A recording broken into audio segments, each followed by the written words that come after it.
Okay, chapter 5, Planned Deception, Staging of a New Age Messiah, Constance Cumbey.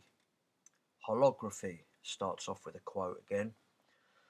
Not since the advent of modern motion picture photography has there been a development with so much potential for reorienting our concepts of visual image making as holography, the technique of using still life laser transmissions to create an image that has depth.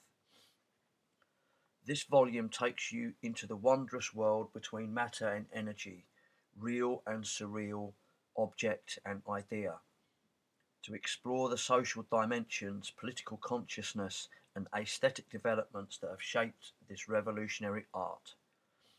From the Holography Book by Jeff Byrne, 1980. Holography and the New World Religion. As a young woman, Lola Davis was married to a fundamentalist Christian missionary to India. She was initially a dutiful missionary wife. Her original intentions, as were Alice Bailey's, were to take the gospel to the Hindus. Unfortunately, they instead evidently converted her. This may or may not have contributed to the split between Lola and her husband. In 1950, they divorced. Picking up the pieces of her former life, she advanced academically and professionally. She became both a psychologist and an educator. Her interest in comparative religions, in quotes, deepened to full-blown interest in the occult.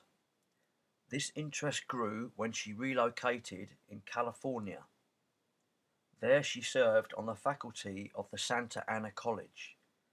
At that time she privately studied under what she calls, quote, two spiritual teachers.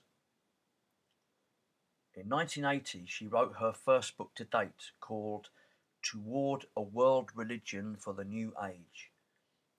The book was successful in New Age circles. Lucis Trust itself undersaw its distribution. One can count on one hand the number of authors other than Alice and Foster Bailey that Lucis Trust has so honoured. Lola Davis believes, and evidently Lucis Trust concurs, that holographic phenomena will be a very important part of the New World Religion. Her book gives that topic nearly half a chapter. In her introduction to this topic, she states, within the past few years, a theory has been developing which may further unify all aspects of mankind, including its religions. One world religion.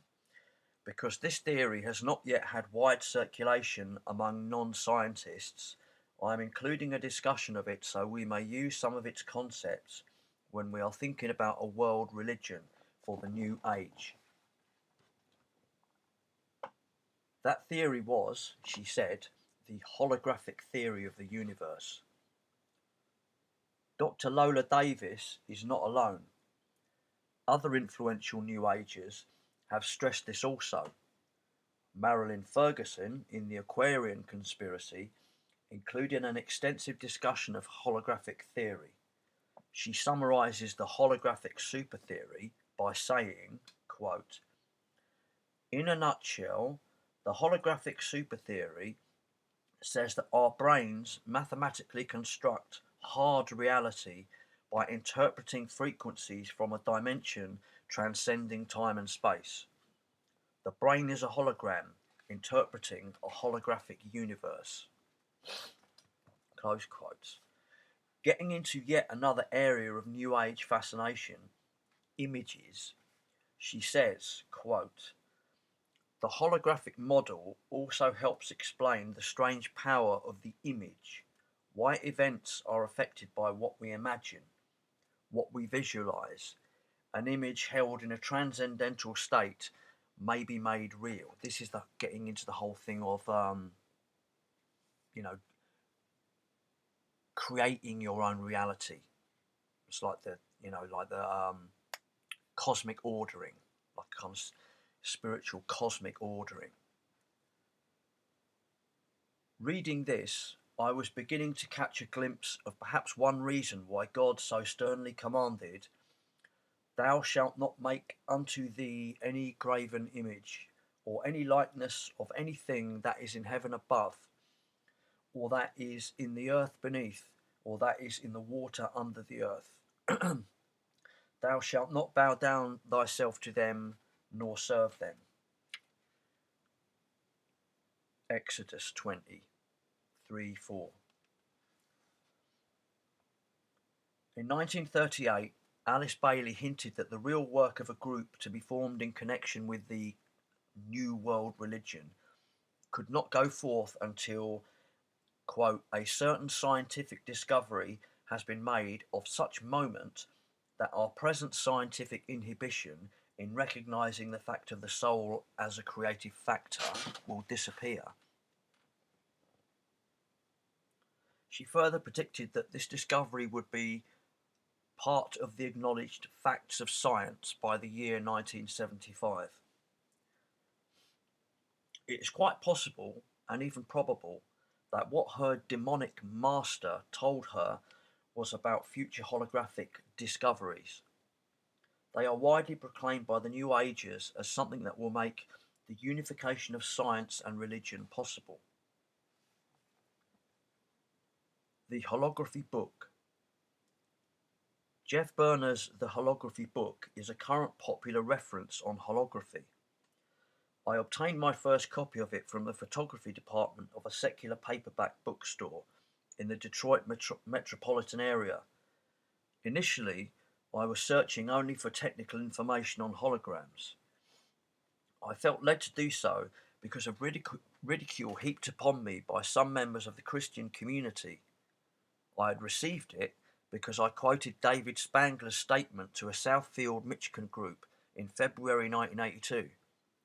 There, he told the group that laser beam projectors had been placed upon the Cathedral of St. John the Divine in New York City for their, the New Agers, use. Therefore, I was looking for technical data, not New Age mysticism. However, I was to find Berner's book, which combined both. The author even included such obvious New Age sources as Marilyn Ferguson's Brain Mind Bulletin. Holograms and the Age of Aquarius. Many of the readers of this book no doubt watched the roasting I endured on the John Ankerberg program. There, two Walter Martin associates, Gretchen Pasentino and Chet Lackey, heaped both ridicule and abuse upon me. Chet Lackey hurled the most abusive verbiage of all. He claimed to have technical information about holographic techniques. He said his experts told him that such uses of holograms, freestanding aerial holograms, were quite impossible. He further ridiculed any notion of occult usage of them. Let us here consider instead what the recognised experts in this field have stated about the potential user of holograms. David A. Goodman, PhD, is a founder of the Newport Neuroscience Center of Culver City, California. He is also a New Age activist. Of holographic technology, he said, quote, "How an age of the hologram might come about. We rediscover what Jolande Jacobi told Miguel Serrano in Zurich. 1964, she said. Jung is very much afraid, Carl Jung. Perhaps a war or catastrophe might take place in the year 1964. But quite the contrary, as we now know, the opening of the year of the Age of Aquarius was a most exciting one for holography. Consider the hologram as most appropriate to the Aquarian age. It is formed by the interference of waves on the surface of still water. Viewed with a laser, and the acoustic image seems to bob above the surface as a spirit rising through the meniscus. In acoustic holography, as some disciples of Carl Gustav Jung may have already discovered, we have the mandala of the new epoch, which is, as Jolande Jacobi never told Miguel Serrano, an emerging age of the hologram. She continues, the reader will recall that Jungian archetypes are an important part of Peter Lemesure's Armageddon script. It would appear from this that the hologram is being used as a device to capture spirits. It further seems highly likely that this might well be the device referred to in Revelation 13, where it was said that the beast caused the image to speak. Hologram artists. Another perspective on the holography issue comes from artists working with the medium of holography. Judging from California holography artist Vince DiBiase's words, medium may truly have a double meaning. Quote, the process of thinking may be holographic in nature. Looking at holograms is seeing with the mind's eye, a three-dimensional visual thought form, seeing inside the bubble of our primal being, listening to the echoes of almost forgotten unity. Cut a corner off a hologram, look at it, you will see the entire image from the original hologram. Just as the little bit of spirit within each of us is holographic in nature. Close quotes. Exactly what is this symbolic meaning of holography? What significance does it have to New Age art? Larry Lieberman, the president of the Holographic Research Lab in Columbus, Ohio, explains it this way, quote, holography is a true art force. It will carry us into new dimensions of vision expansion and reality. It bridges the gap between the two sides of man, technical and psychic. When these two sides of man's nature are in harmony, aesthetic expression flourishes. Holography demands vision, knowledge and skill, which are traits only found in the holistic mind. From mind to mind, holography communicates a new dimension of thought. If a desire to create an idea is present, one must find the knowledge or reference to facilitate its creation. The idea is the object, and the source to create it is the reference. As in holography, one must interfere the object beam with a reference beam to create the hologram. Therefore, creation is not self-made. Holography combines both man's intuitive and technical sides.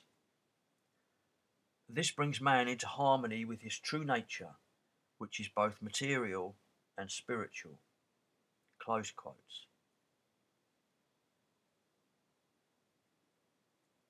In New Age terms, she continues, in New Age terms, reaching the true nature is the same as reaching one's higher self.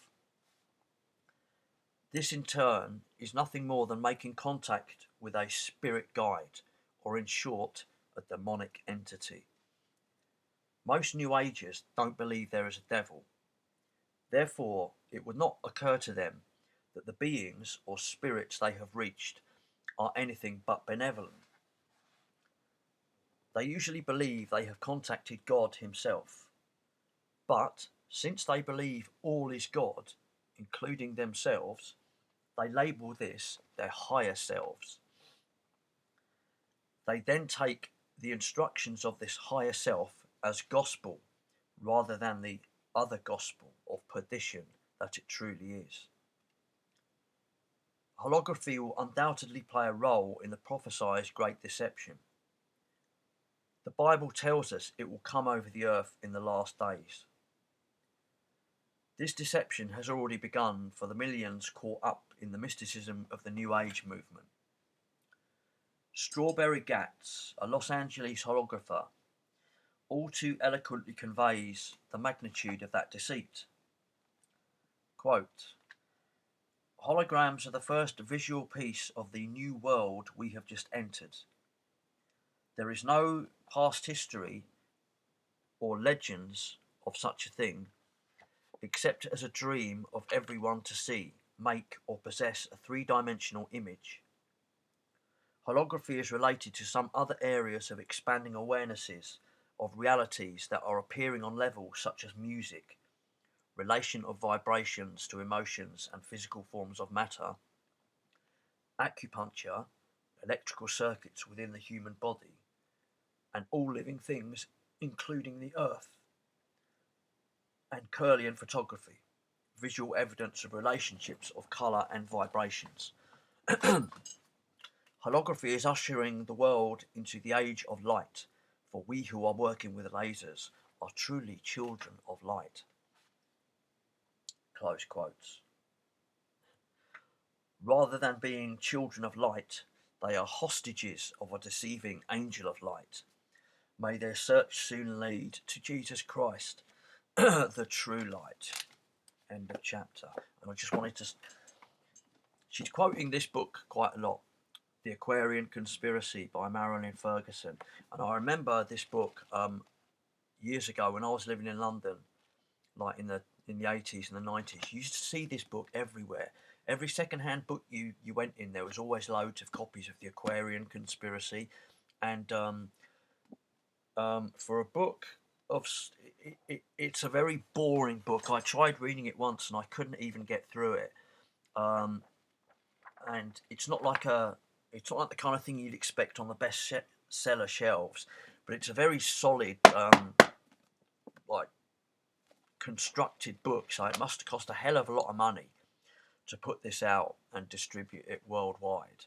Tarcher Houghton Mifflin, that's the copy I've got here, and it's kind of like when you read it. It puts me very much in mind of like there's a book called written by one of the main people behind Common Purpose. It's I can't remember her name. It's called Going Beyond Authority. In Common Purpose, they've got this kind of concept of going beyond authority, and it's I used to have that book. It was unreadable, and it's this very woolly. It's like woolly kind of new age language, but also it's like business language. Like when you read a kind of like a business book, it's like one of these. Like I'll just go some of the chapters at the beginning of this. This is a very similar thing. The contents. These are the chapters. The conspiracy, premonitions of transformation and conspiracy. Transformation, brains changing, minds changing. It's this very woolly but subversive language. Crossover, people changing. Everyone's changing. We need to move on. We need to change. Positive change in the world. Be the positive change. Be a change agent. The American Matrix for Transformation. Liberating knowledge. News from the frontiers of science. Scientism. Right power. The right power. Not wrong power. Right power. Doing it the right way. For the right reasons. Healing ourselves. Flying and seeing. New ways to learn. The transformation of values and vocation. Doing it in the workplace, transforming people all the time with everything you do, everything you say. You're a change agent. You're a world server, a light worker. Spiritual adventure, connected to the source. Human connections, relationships changing. The whole earth conspiracy. It's all this kind of thing.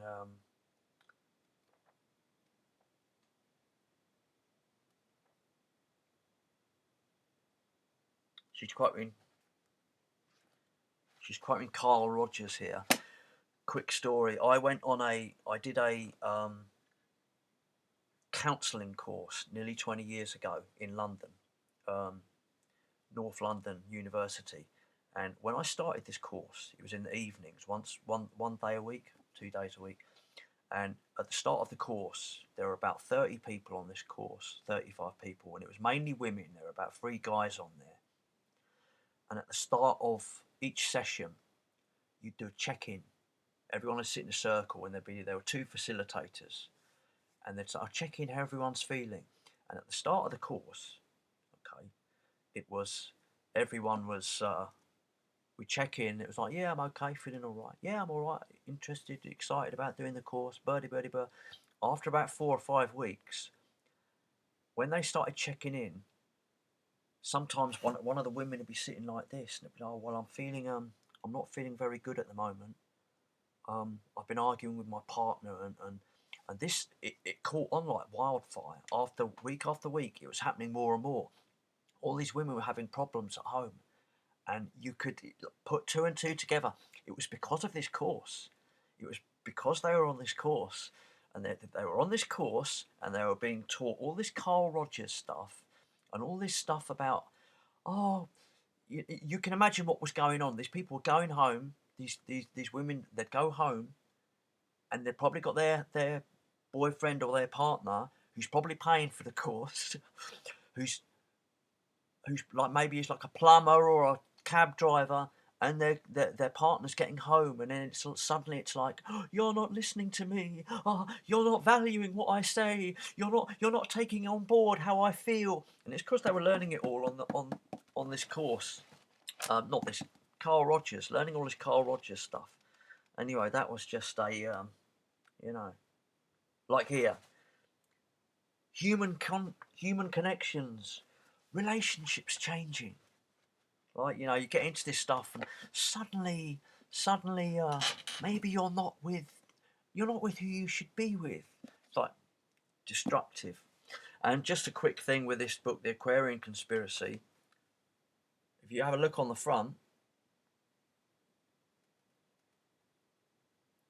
I don't know if you can see what I can see there.